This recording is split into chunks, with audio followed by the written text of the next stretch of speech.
Hey everyone, how you doing? I'm Jarrett with SVC Off-Road. So today we're going to be doing an SVC tech tip. We're going to be showing how to put on our Baja Flush bumper on a 2018 Gen 2 Ford Raptor.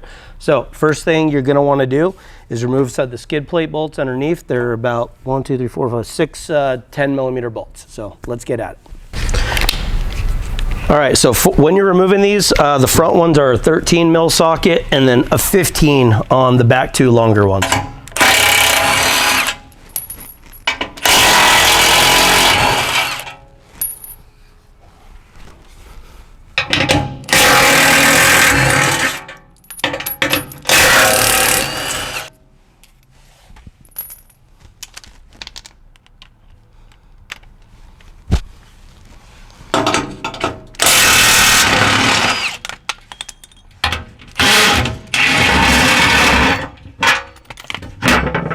Okay, now that the front lower skid plate's off, there's one a little bit further back underneath the diff, so you're going to want to go ahead and remove that. It's 4 more bolts, 2 10s and 2 8s.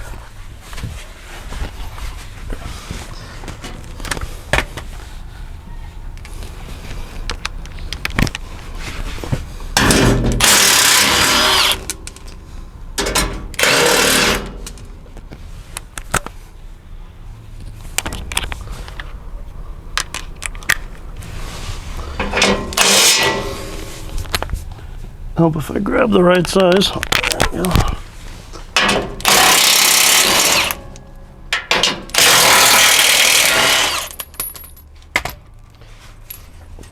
Okay, step 3, to get to the bumper bolts themselves, you got to remove the plastic panel cover here. So get your panel popper and start prying and go ahead and yank it out. All right, so next up, you want to take your gun with your 21 deep on it and go ahead and buzz off the bolts that are, you have 1, 2, 3, 4, and then there's 5 and 6 kind of hiding under there on the back side.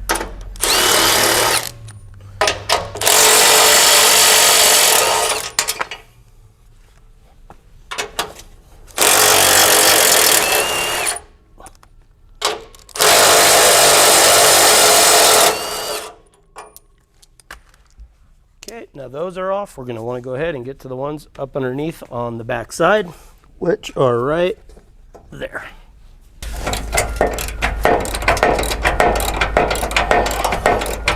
Okay, now that you have those 6 nuts off, there are a couple bolts that you need to get to, a little hard to see.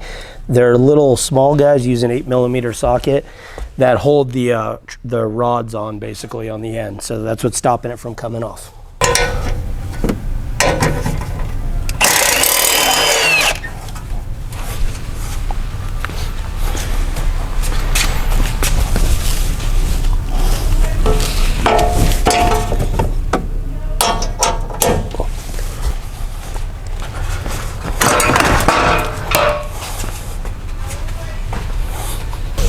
Okay, now that you have the front bumper off, you're going to want to go ahead and get this the louver deal that blocks off air to the intercooler for those cold mornings. So you're going to go ahead to 8mm socket, peel off the fronts,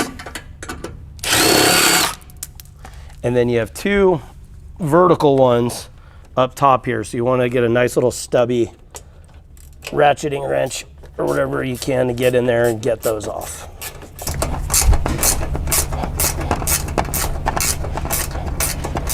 Now that this is loose, you're going to want to disconnect the clip right there to basically go ahead and separate it from the vehicle and just disconnect the wiring harness with your panel popper.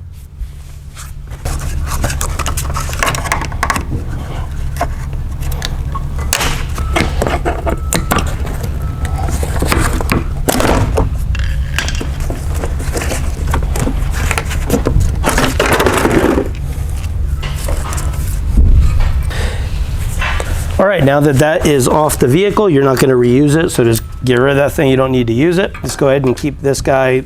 You can zip tie it up out of the way once you're all done. Now you're going to go ahead and get rid of these guys off the front of the truck and start peeling off the little things that you're not going to need, the little support bars on each side. Get rid of those. And this guy right here, actually, we keep it on, but you can, if you don't like it, you can get rid of that as well too. So next up, tow hooks. Totally up to you if you want to leave them on. We are getting rid of them.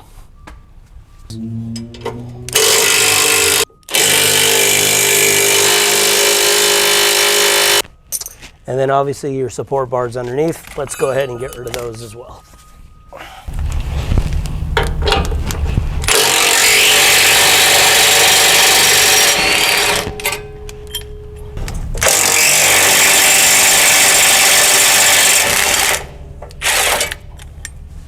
And now support bars, let's get rid of them.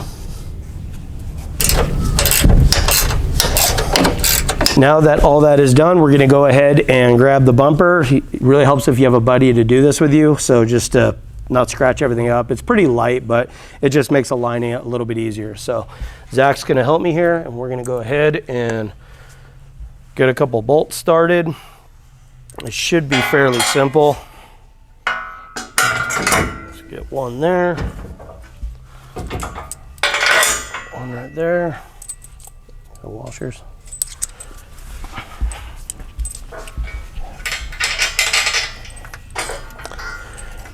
And then we did leave room and slop in this, so that way you can go ahead and shimmy it around and get it up high and tight like we like, just right up against the body.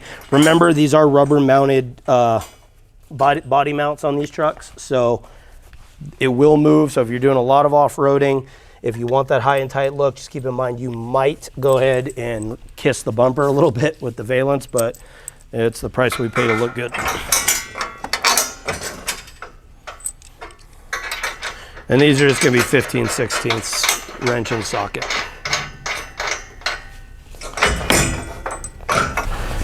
Okay, so now you have this just kind of dangling around. You're gonna wanna go ahead and take your skid plate, and you do, to make the install easier, if you can, get a cutting wheel and just cut this little lip off on the leading edge front side there. So I'm gonna go head over to the bandsaw, get that cut off, and be back in a second.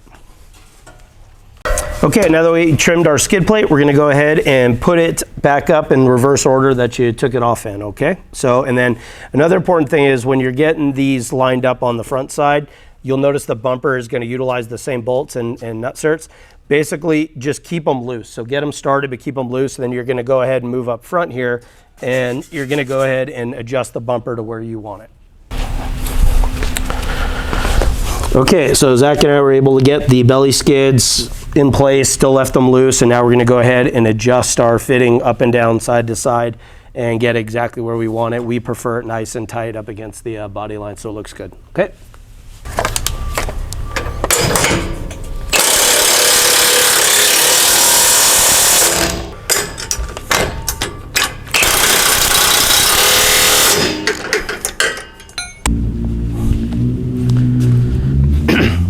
Okay, we have the bumper positioned where we want it. We're happy with everything. Skid plates are all tightened up underneath. Just hammer all those down. Now's when, if you had your different light combos and all that, that's when you're gonna use the universal light mounts, get all that set up, tighten everything. And once that's the final piece of this puzzle that you're gonna do, is you're gonna go ahead and put your skid plate bolts on. So it comes with nutserts, so you just go ahead and slip those over, little clip guys. And then obviously for you guys with the laser guided cruise control and all that, that gets relocated. But we'll show you in the intercooler video how you go ahead and relocate it and do all that. So look out for that in the next week or so.